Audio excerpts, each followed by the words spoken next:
welcome back, Mr. MVP. It's been a minute. What's up, Six? It's been many minutes, many months.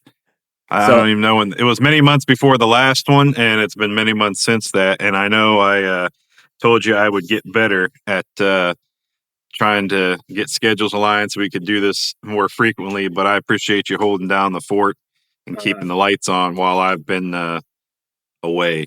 I mean, it's been the same with me, man.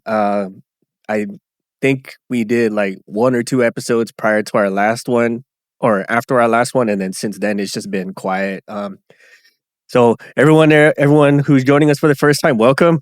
We are the Cancer for Maintenance podcast. We talk about the non-glamorous life of aircraft maintenance. We share laughs, impart wisdom, all in hopes of giving you that split seconds relief in your day that can hopefully prevent a mishap. I am your co-host, Six. I'm MVP.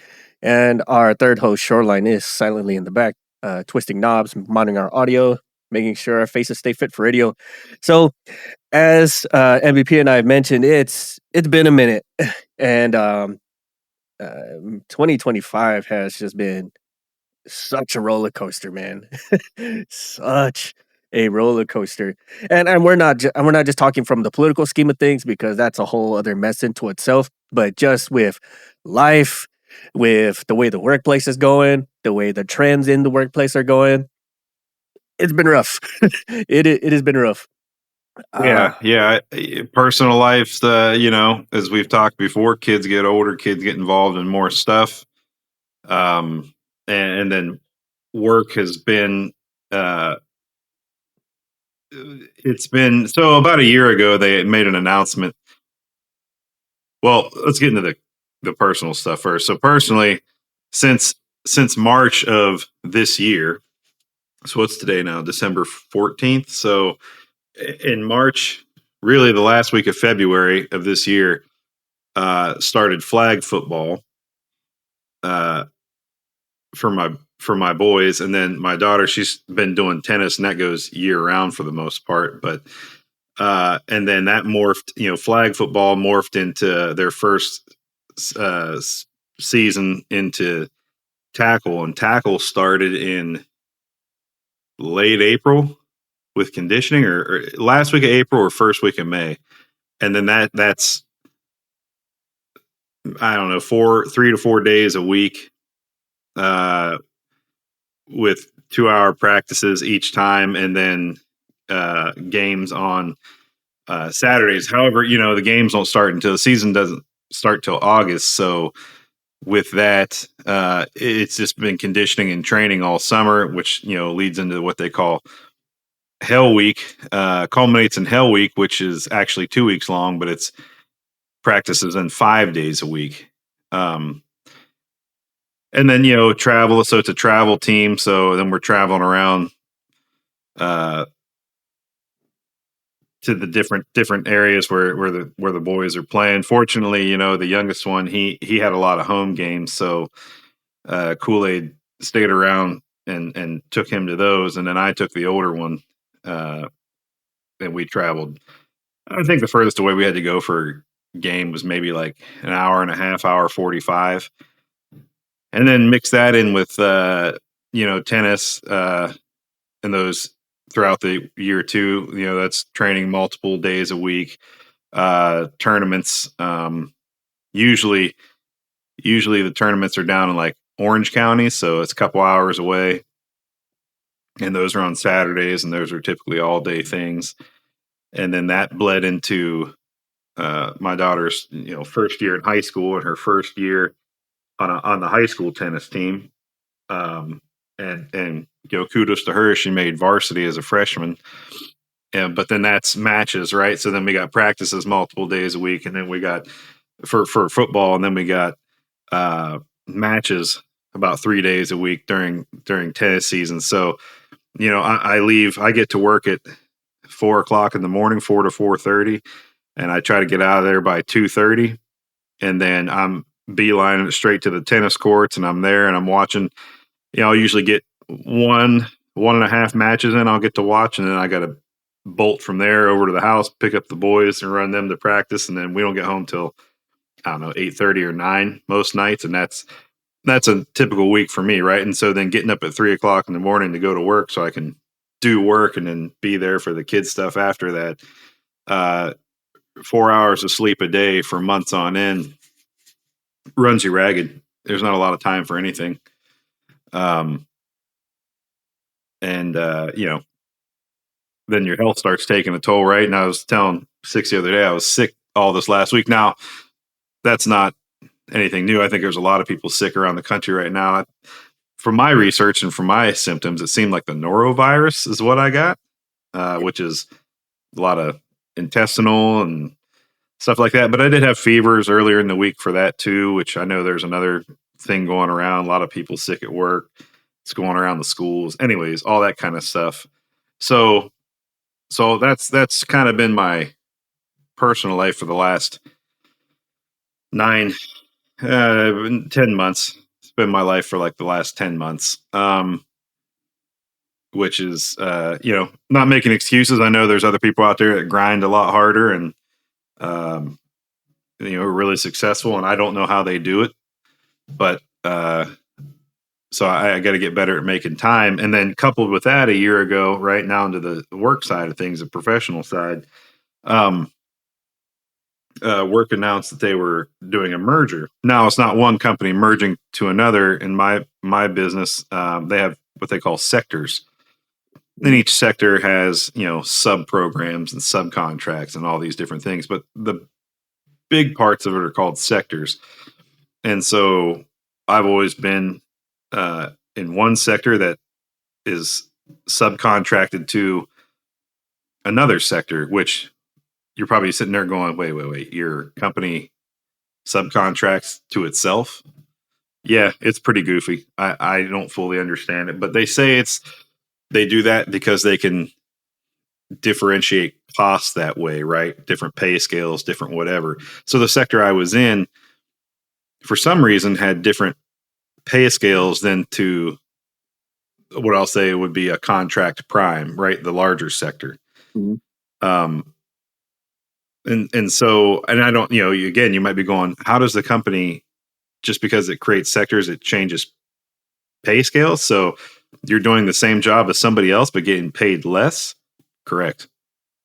I don't know how, but that's how it was, or how it still sort of is. And then they said, okay, well, to save money and to make us still be competitive in bidding, we are going to merge. We're going to merge these, not two sectors merging, but we're these two business units from the sector. We're merging them together to make one business unit for this program that I support. And okay, that announcement was made a year ago, and everybody's like, well, what does that mean? Does that mean layoffs? Does that mean our jobs are changing? Does that mean we're getting paid more now since we're going up under the larger prime? And radio silence. I mean, absolutely nothing. Nobody knew anything from, we would go all the way to the VP and they would say, we didn't know. We're pretty sure the VP didn't know, because how does a VP not know? But we're almost certain they signed NDAs and that was it. So, every month it was the same thing. We don't know. We don't know what's happening. We don't know who's keeping their job, who's going, who's the new reporting structure. When does the new pay kick in? Oh, your new pay is not kicking in. What do you mean? Oh, it's going to remain the same. Wait a minute. How am I going to go be up under the larger program and not get paid the same? That doesn't seem fair. Oh, sorry, we misspoke. We're still figuring out the rate structure. Okay. And truth be told, I still don't think they figured out the rate structure, because we still don't really have anything definitive. And if you look at everything that they've outlined now as what's happening, we actually increased our cost by 40% doing this merger. So a lot of us who have, some sight into the business structure and how things are going, you look at it and you go, none of that makes sense. Why if we were remaining competitive, we should have just done it this way. We should have kept the subprime and the prime, and okay, maybe rehash out some redundant jobs and move people over to a different program somewhere else. But to keep the prices the same, we should leave it this way. Well, that didn't happen, and they still don't know the rates, but they did, lay off 100 people, or they gave them their RIF letters, right? So RIF is RIF, reduction in force. So there was about 100 people, and of those 100 people, and now this was across the country, right? 100 people across 3 locations, be California, Oklahoma, and Florida. And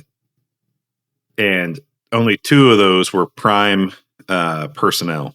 So you can see in this whole decision-making structure, the prime leadership, the big sector, opted to save their own skin, cutting out everybody else.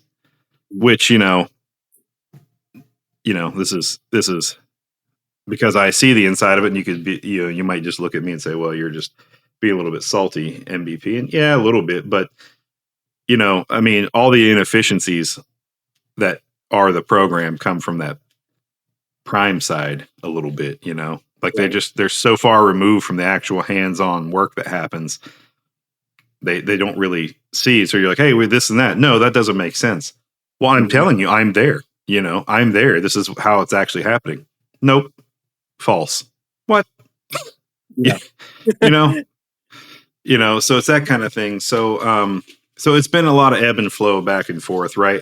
And on top of that, everybody's like, do I need to find a job? Everybody kept going to their leadership. Hey, don't string me along if I'm going to be cut. Give me at least the courtesy of a heads up so I can start looking for something else now. And so I can find a new job while I have a job versus trying to find a job when I really need a job. But nobody knew what was going on, right? So anyways, 100 people, we lost our VP got moved to a different sector. So he basically issued the RIF letters and said, adios, everybody. Thanks for all your work. I'm moving over here. Gone. So since then, we've lost multiple directors and upper senior, I guess, not executive management, which would be directors, but like your senior management, the next levels down. And then we lost some like low level managers, like one level up from the floor, essentially from the touch labor. We lost a couple of those. And then they changed people's like, okay, you were now this level of management. We're going to drop you back to this level of management so you can retain a job. Okay, all well and good, Unfortunately, with that, it doesn't come with a pay loss. However, in that new pay band, it went keeping your former pay, but moving to the lower pay band, you're now like kind of not maxed out, but you're closer to the top, which means your raises are going to get less every year because they're, well, we got to give you room to grow. And if we give you this much, it almost caps you out. And so, okay, from a business standpoint, I understand that. I get it. Cool. This and that. You want people to grow. However, just cap people out. Just pay them. I don't think they care. If they get capped out now and they're like, well, I could get capped out in the next 5 years. But then you'll at least get a merit increase every year. No, just cap me out now and I'll forego the merit increases over the next 5 years. Cap me out now and to hell with the 2%. Right. You know what I mean? Yeah, just like increase for inflation purposes, and that's about it. I'm okay with that. Right. So there's been so much of that going on. And then and another thing with that, the production line for the program I support is sunsetting. They've got I can't remember how many more. It's not many. It's less than 5, might be even 3 now that's left to go. And so, they've lost a lot of their production support because their engineers, their design, big one here being the touch labor, right? Maintenance. They were all told, hey, we're sunsetting this, and once it's done, that's it.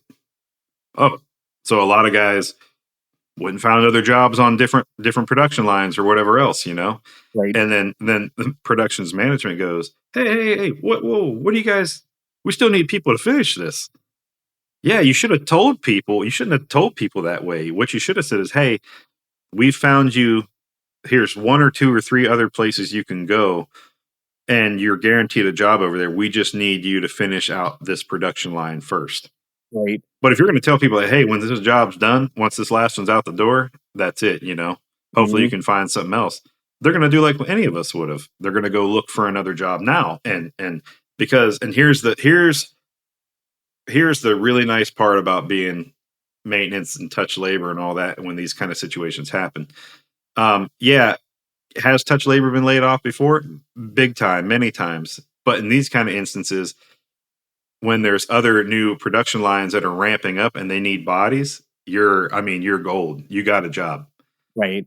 So they were able to find something almost immediately and they were gone. So what used to be three hangar bays full of people is now essentially one with like maybe seven guys, girls and guys. Wow. Yeah, Wow. they've all moved on, so they're all telling them you can't go. They're still finding jobs. What they're doing is like what you can do at most businesses, and you can put a hold on these people. You can put a 90-day hold on them. Yeah, I remember You those. know, you remember those? Yeah. So like, hey, I got a new job. Cool. Well, I told your new boss that I can hold you for 90 days, and there's nothing they can do because it's a business process that we're allowed to do. So now you've got people in production who they're not moving with any sense of urgency because they've got a job regardless. So they just got to milk out that 90 days, whether production's done or not. They don't care. Right.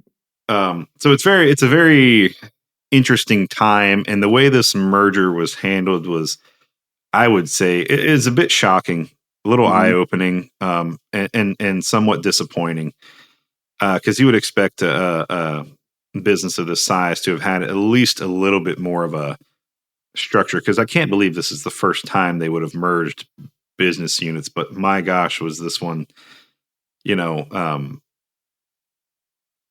not done very well. And Right. so with that, my own leadership, we still, I mean, we thought that they were going to lose their job. Fortunately, they were able to keep theirs, because my current boss is a pretty solid person. Really have learned a lot from them. They don't micromanage. They always have some wisdom. They've got solid feedback, whether you've done right or wrong. And they definitely give credit where credit's due, so really sad to see them move on, but it still kind of seems like it's ebbing and flowing, whether they're going to stay with us or whether we're going to be under a new leadership. Now, at the same time, I've also received a meet and greet invite from uh, a director in a different location. So I responded back to my current boss saying, "Hey, I hope you can remain my boss, but I also got this invite for this, and Hmm. so that'll be this coming week. So I guess I'll see if that director is my new boss, or if they're going to give me some details on what's coming, with the future, or are they going to tell me, hey, all well and good. However, we don't really need you where you're at. So we're trying to find something for you." Hmm. Okay. I just don't know what's going to come of it. But also at the same time, what the business is doing is these homeroom management. Yep. So like you and I were talking offline, it's like, homeroom. What am I in grades? I mean, am I middle school, high school again? Like, what's happening? Yeah. No shit. So what it is a homeroom manager. They deal with promotions. They deal with HR stuff. They deal with merits. They reviews, out of cycle, all that kind of stuff. That's what your homeroom manager deals with. And then you have a functional manager who deals with your day-to-day tasking and direction, and here's what the customer says they want, and all these kind of things. And I'm like, this seems almost counterproductive. Like, if we're trying to reduce costs and overhead, I feel like this is where the 40% extra is at, because now when it comes to doing promotions and out of cycles, that homeroom manager's got to reach out and talk to the functional. Right. and both are equally busy and don't really have time. And they say, okay, this is why it's important for you to write your own self-evaluations. Very good. I understand, but there's going to be things that I forget and this and that, but the functional who's going to see that day-to-day stuff is going to have more oversight. And then, but all well and good. I can write a fairly well self-eval, and I can write very good self-evals for my employees, or evaluations for my employees and all this and that. My biggest concern is how much of my work is about to be doubled because now I have two managers who want to be in the know on everything. Right. I mean, how many reports am I about to double or triple or quadruple and send them in different directions because the homeroom manager works in a different state, and the functional manager, if the new one is going to be this director, they're in a different location. So how much? And then here's the other side of it: are they even cleared to what I do? Yes. So that's going to be a problem, because then I'm speaking in generalities, like I kind of am right now, right? Because a lot of you listening might be going, "Geez, MVP, you're saying a lot of stuff and saying nothing at the same time." But if they're not cleared to the levels that I am, then I'm speaking in generalities, and I got to omit certain things like large successes or whatever, because they're not cleared to know. So I don't know what's going to happen. I know, like I said, we've lost directors, upper management. We've had some upper management program managers who have been told they have to reapply and compete for their job they're currently doing. So, which to me says that they've already got somebody else in mind, and you're going to. But this is our, I'm air quote here, fair way of handling the situation, our HR approved way of handling the situation. Right. So, long story short, we do have a lot of middle management, which is where I'm at. I'm right between upper and then I would say like your floor supervisors. I'm in that realm. So my opinion, we are kind of heavy there on the program and that kind of personnel. So I think once this merger is finalized, right, and the RIF letters went out, and everybody's final day who got their letters is the end of January. I think the last week of January is their final, second to last week of January is their final day. And then after that, it'll be the realigning, the restructuring. And then I think the business, corporate will then go, okay, program execs, tell us where you're still running heavy, Right. and then it'll come from there. You and I went through this before a number of years back at a different organization. Right.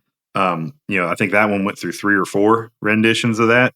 I don't think this one will be that many, but I do think it'll be another one. And talking to my now former director for the program, which is an excellent guy, great leader. Really was a big proponent of me and taught me some things as well. Who he unfortunately got his RIF letter, but he had to probably goes, look, from a business standpoint, this makes 100% sense. He goes, yeah, is it tough? Sure. But when you look at it from a business standpoint, it just makes sense for the survival and continuation of this.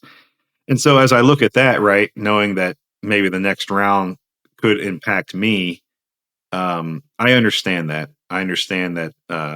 From a business standpoint, it makes sense. Now, you could talk to your colleagues and say, whoa, you're doing like the job of 3 different people. They can't afford to get rid of you. Well, they can. And here's why. They might not get the same level of detail and effort into what I'm doing, but they can definitely pay somebody less just to fill out some reports. Now, they won't be getting into the weeds on anything. They just need those monthly reports filled out. And I've gone through and automated so much of my monthly reports that what used to take 3 days to get through, you can probably get done in about 4 hours now. Yeah. I spent a lot of, again, earlier part of this year, I spent a lot of time just automating things and rebuilding and restructuring. And I'd build it. I mean, I'm probably on the fourth rendition. I'd build it and I'd work it for a month or two. And then I'm like, nope, it's missing this. And then I would scrub it and modify it and change all those things. So that's what we're supposed to do, right? You know, we get in there as maintainers, as leaders, as whatever your job is. You know, the goal is to try to improve and make your life easier. And ultimately, the main reason behind automation of these things was to make my life easier, to take it what would be days down to just hours. Now the bad part of that is you've got a pretty usable product that nearly anybody can do. So back to the good business decision, they can remove me and my salary and then pay an analyst of a lower level analyst way less, who can do the same thing, because all they literally got to do is type in a few numbers and everything else auto calculates itself. The charts auto update, status pages on our one system that we use, auto updates, you know. So they really only got to go to one place, type in some numbers, hit save, and everything goes boop and updates. So every month. So from that standpoint, could I be replaced? For sure. But then again, that could be done by AI as well. So, you know, that's the other side of it coming. It's a very weird time. We know a little bit. We still don't know a lot. I'm remaining hopeful. You know, I'll see what this meeting comes from later this week. And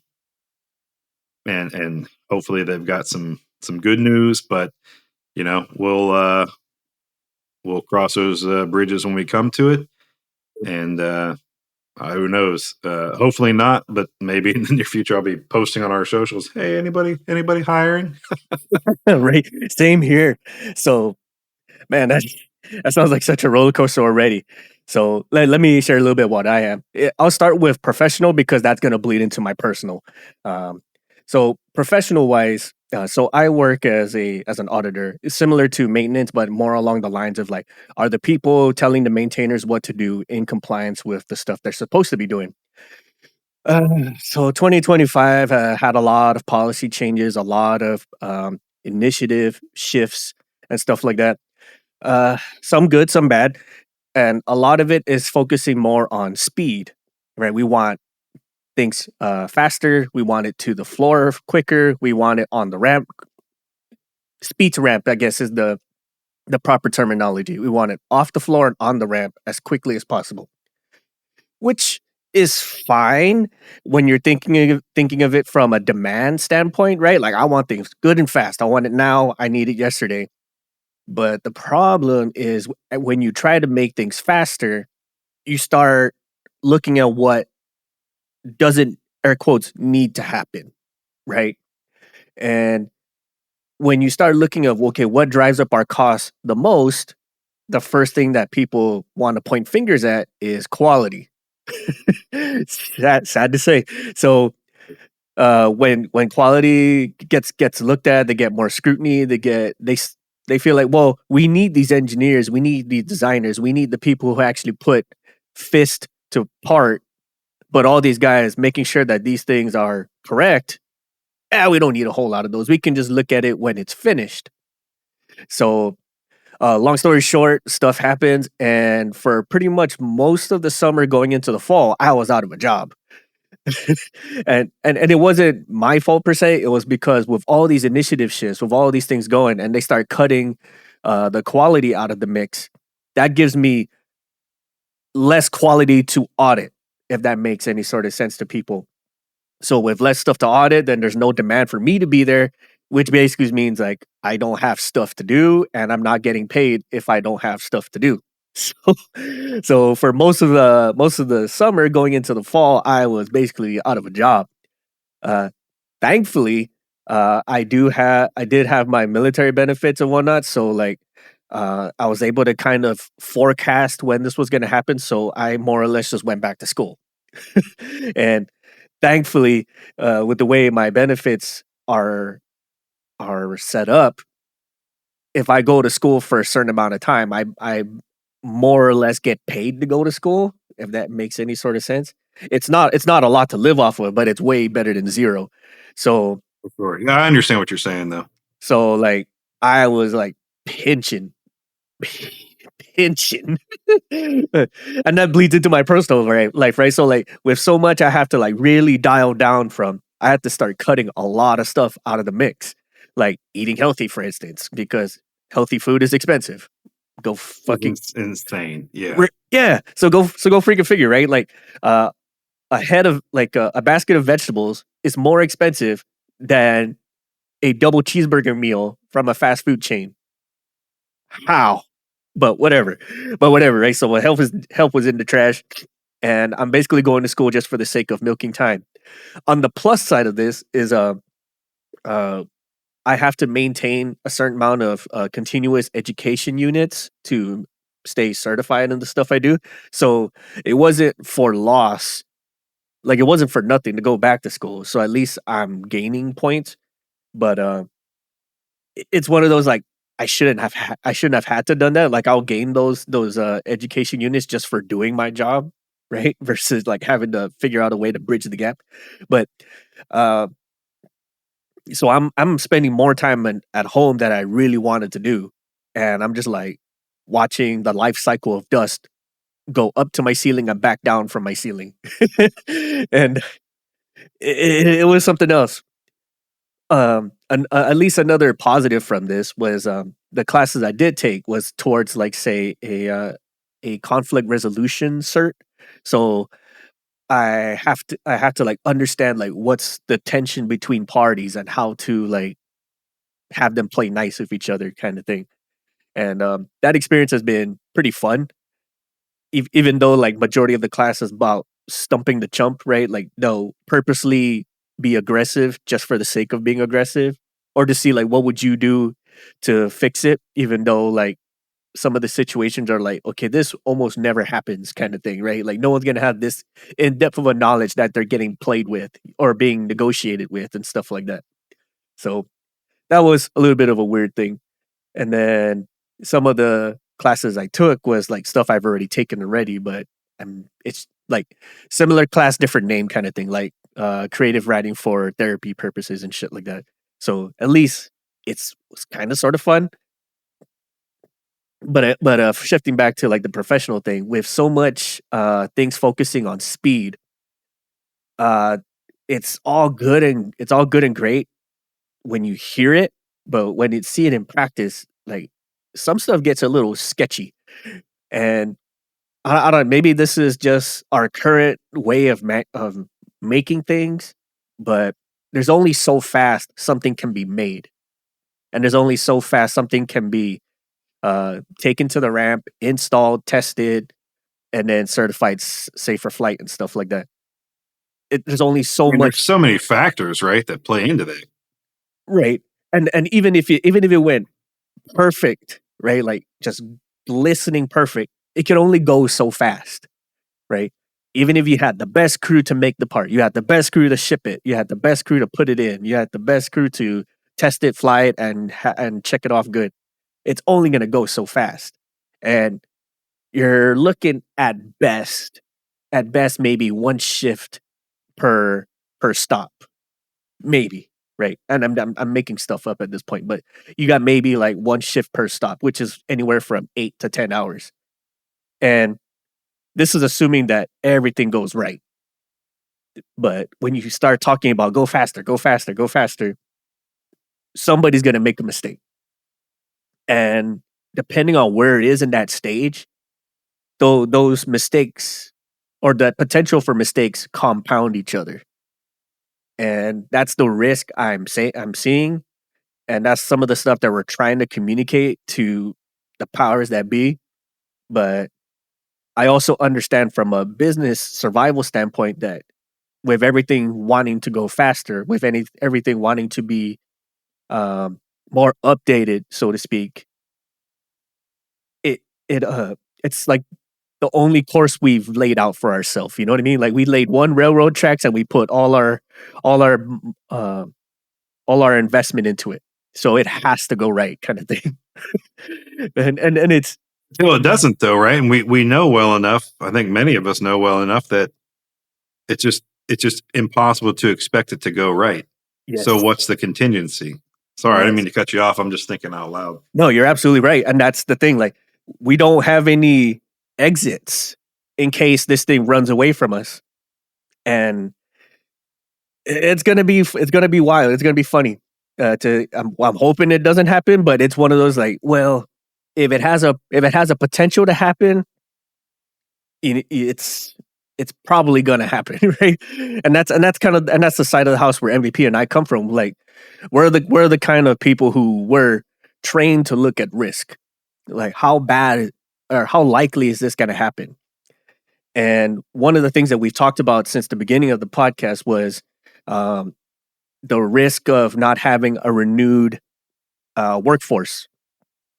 And so, what I mean by this is, MVP and I have been doing this for a long time, and we're coming up that point where the air quotes seniors in the room now. But the sad part is there's no new people coming in, so we're seniors by age, but we're still the like one step below the bottom in terms of like the industry itself because there's no new people coming in. And It can almost be reverted back to the beginning. Now, that's not always a bad thing. I guess you could look at it from like a job is better than no job. right. However, we all want to progress and grow and do those kind of things. So, and Yes. when we say the bottom, we don't mean like, oh, it's the bottom. We mean from where we started, Yes. Yes. in our careers. And the sad part, and another sad part to this, or another sad story to this, is since we haven't climbed up the chain as far as new people coming in, we're still doing majority of the hard labor stuff, which is fine if that's like the only thing you want to do.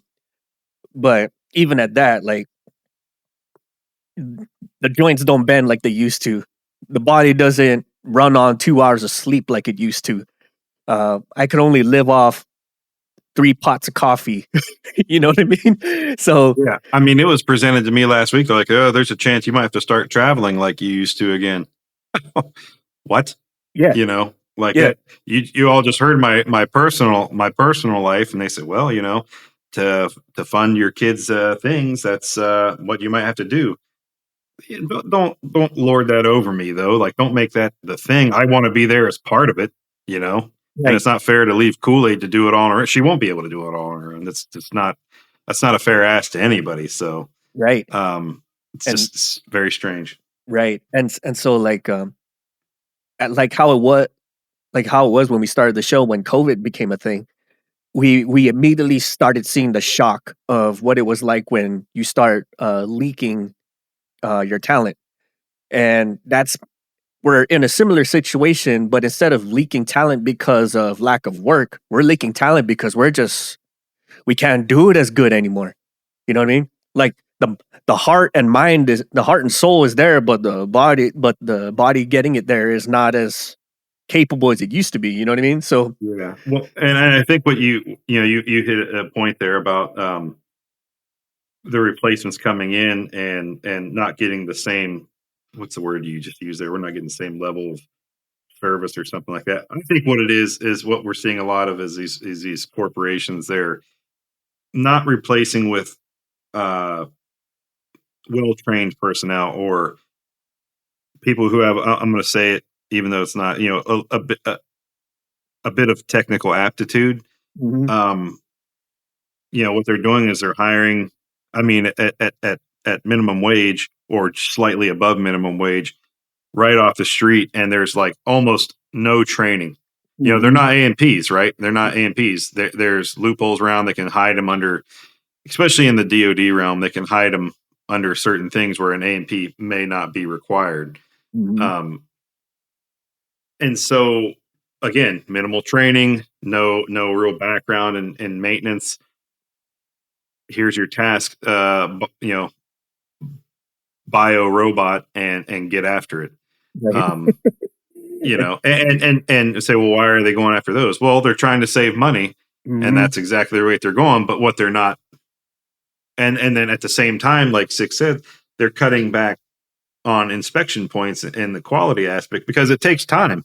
Quality takes time, and you go out there and nope, do it again. How many holes have you said you have to go back and like, nah, those are crooked, drill them again, drill them again, drill them again. And that all takes time. So they're going, okay, we'll just remove that inspection point. We'll accept that risk as a potentially that part can be okay. We'll increase those tolerances. And now that part's okay. And we don't need this inspection point. Now we can have these people and we don't have to invest in the training X, Y, Z. But many of you who are listening, who are all seasoned professionals, and even if you're not seasoned, but you're still a professional and you go, well, you wouldn't lower yourself to that standard because you've got that good training and that background and that technical aptitude and a sense of self pride and worth in your work. Right. But corporations, they like to say that they have that, and they have those people, but they're just few and far between. For every one of those people, there's 100 people that they got to oversee. you know? Yeah. And some of you may be out there like, well, that's just dumb. Like we fully agree.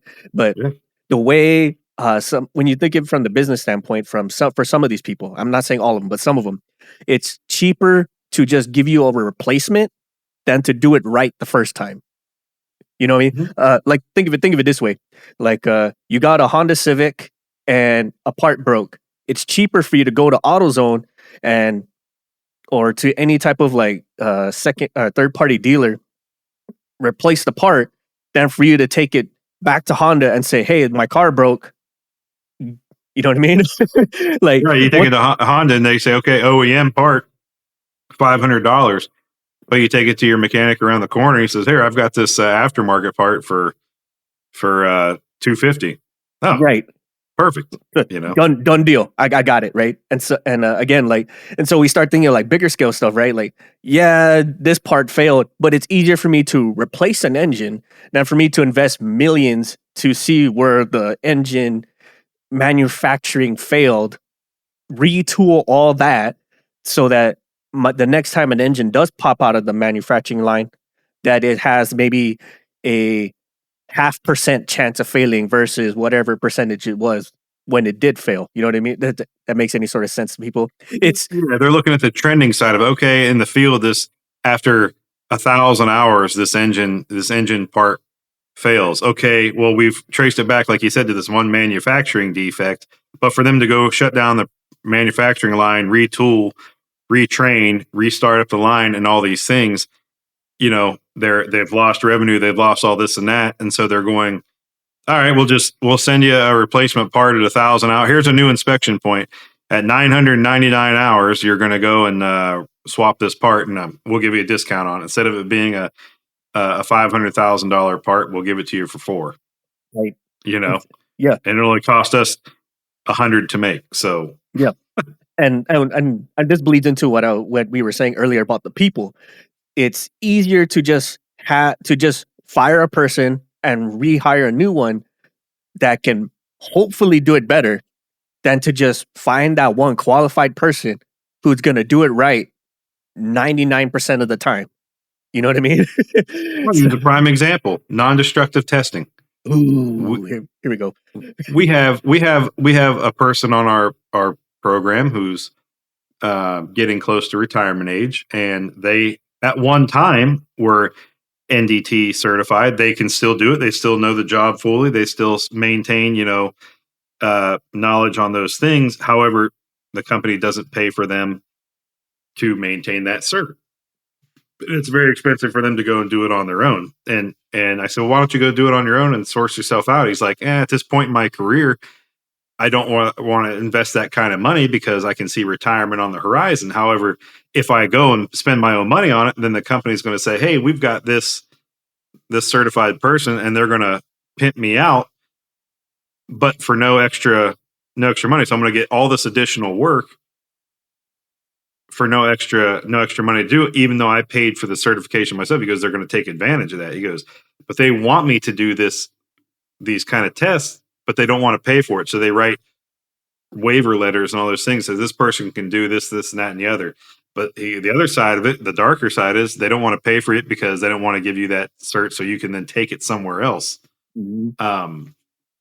that's the Yeah. reality. But so kind of the NDT along that side. Certified people. We don't want to spend the money on that. Right. Now we have internal certifications. You can have what's your intern? Oh, it's a computer based training. What? That doesn't mean jack shit anywhere else. Right. Well, you can only NDT within our realm of cognizance, right? I'm like, Correct. but if you yeah. try to take this anywhere else, good luck with that. Like, no, Yeah, everyone's gonna laugh. That's right. It's gonna just laugh you out. They're gonna gold star for you. So I mean that's all the dark side of stuff. The plus side to a lot of these is we are starting to see more people be interested in the mix, right? For example, with the Tex Rocks Foundation, we have been fortunate enough to be judges for their Tech Force Awards or Tex Rocks Awards, sorry, like for the second time in a row, which is wild. For those who don't know, Tech Force is a nonprofit organization that focuses on trades. It used to be just automotive stuff or stuff relating to automotive, but they've since expanded to like boats, HVAC, and now aviation. I think aviation was the first time they included them into their uh, realm of awareness like a year ago. So it's still fairly new for them to be working alongside aviation stuff. But the fact that they are is just further proof that we've come a long way since MVP and I first came into the mix. And we've had more. Actually, this year we've had more aviation candidates, and some of their stories are just mind-blowingly good. I'm like, how is this person just not getting gold star after gold star in wherever organization they're in? And maybe they are, I don't know. But as we were judging along, we started reading all these candidates, and we actually started feeling kind of hopeful that there's people out there who want to do this stuff for the reasons that they do. And one of the candidates that we voted for, or that we said, hey, this is a prime candidate for the grand prize and stuff like that, actually won the grand prize and was an aviation candidate too. So that was pretty freaking cool. Tech Force, if you're out there listening, please have that person come to us, and we'll love to have an episode or something. Sure. But it just shows like it's looking pretty bleak. But the fact that there's still people who want to do this, they're fewer. They're not as many as we would love it to be. But the fact that there is some coming through, they're just going through the pipeline of getting their certs and getting their experience down pat. So when they do show up, they're plug and play for the most part, which in of itself is hard enough as it is. And I think we spoke on this some time ago, be it offline or something like that, that it's starting to become more challenging for like aviation hopefuls to get certified to do aviation stuff. And this is part of that policy shift that I talked about earlier in the episode, where like because they're shifting more towards speed, they're starting to dial back necessary personnel, and some of that personnel that actually certifies the student is fewer and far in between, or they're being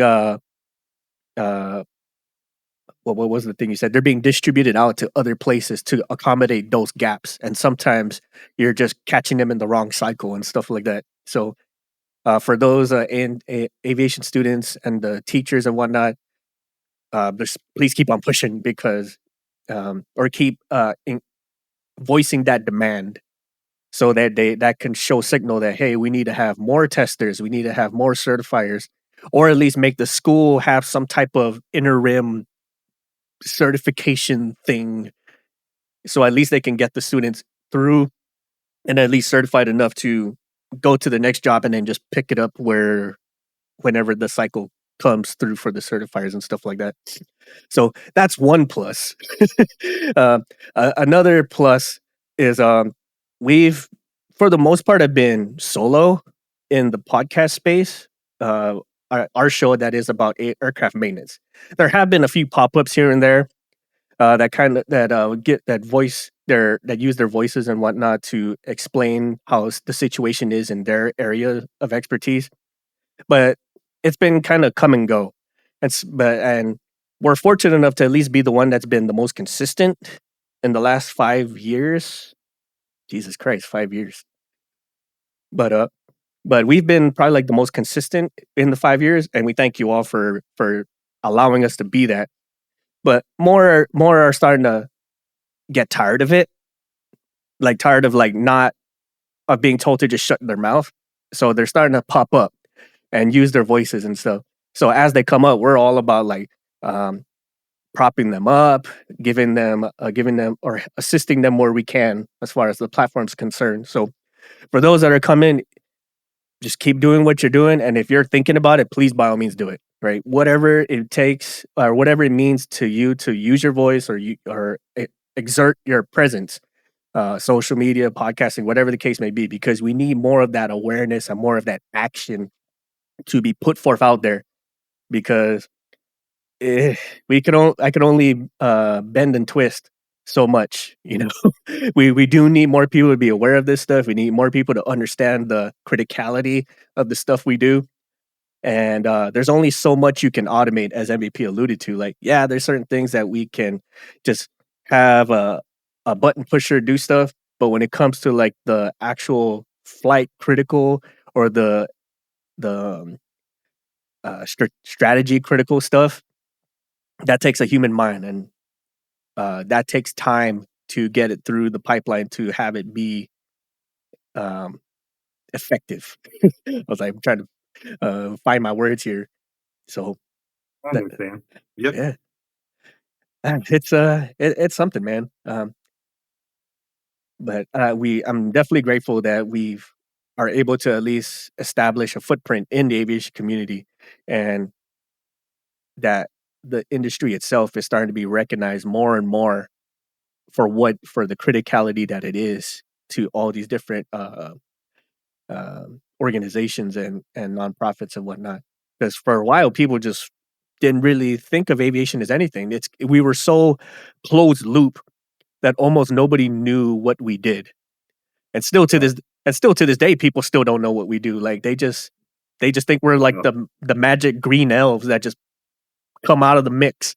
And In many cases, we are. I think what's kind of highlighted, uh, you know, a lot of our successes, right, is also the internet and podcasts and like many of the great people that we've met over the last few years of doing this, who are scattered around the globe, putting out fires and fighting the good fight every day, and we learn about their expertises and things, and we can broadcast that out. But as there's been unfortunate accidents in aerospace over the last few years and things, there's been even more, I'd say, in your traditional primetime news, focus on maintenance and focus on, well, why did this happen, and what about these inspections, and who's doing this, and then it gets another light shed on. Unfortunately, it was initially a negative light that had to be shown to highlight the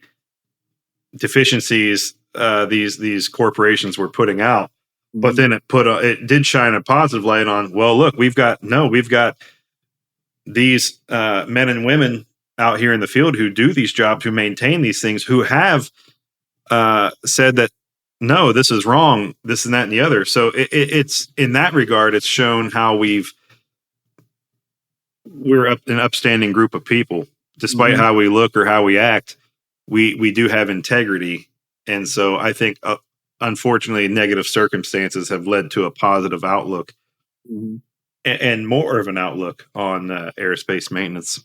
right, yep, hey, you're absolutely right there. And uh, another positive I can see in all of this, from the negative to a positive, is it shows like just how uh, uh, what's the word, passionate, how passionate these all these people out there are about ensuring that the stuff that they stamp their name on is the best product possible, right? Be it a service or a product. I'm just generalizing here. So those out there who are just fighting along, who get no recognition other than the work, hey, we appreciate you for all that you do, and keep on going, and The one thing I would likewise say is teach it down. Like don't hoard all the information to yourself. Like it's we're at least I am starting to see this now. Like my brain starts to slip. My memory is getting more and more trash by the day. So the more you hold on to stuff, that's just information that's eventually gonna leak out of your brain. So instead of having it just leak and fade into the void, so to speak, start passing it on to people and keep that fire fresh. So as it keeps getting passed down, more people know about stuff, and that's what keeps the fire alive, so to speak. Wow. Okay. Wow, man. That was pretty heavy. Man. So long lap around the city. We're at least things are more air quotes stable for now. So at least we're able to be more aware and have our feelers out for stuff that's happening. For all the pop-ups and newcomers into the mix, welcome. And if you guys looking to collab, we're all for it.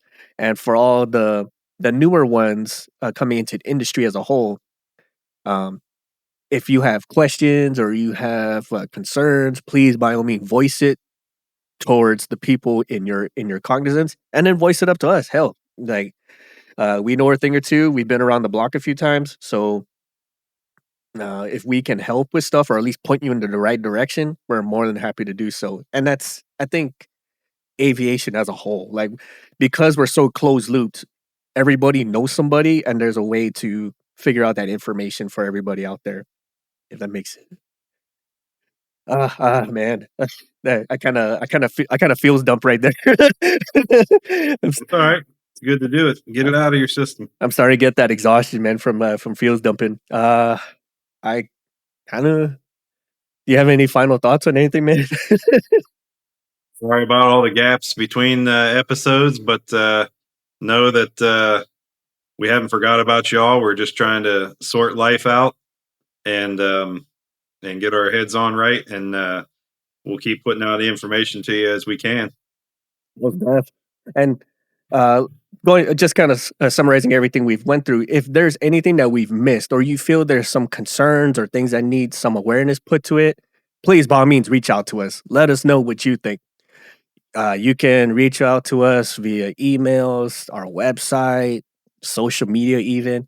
The absolute best way to have these one-to-one talk with us, or at least be able to share information with us, is through our Discord channel on Patreon.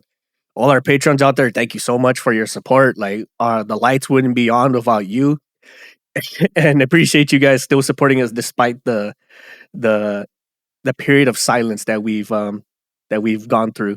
It's been rough, and we sure it's rough for everybody out there, but we keep on trucking and we keep on making them fly. So thank you all so much for that. On that note, I got nothing else to say other than thanks everyone for listening, and we will see you on the next one. Later, everybody. Bye, everyone.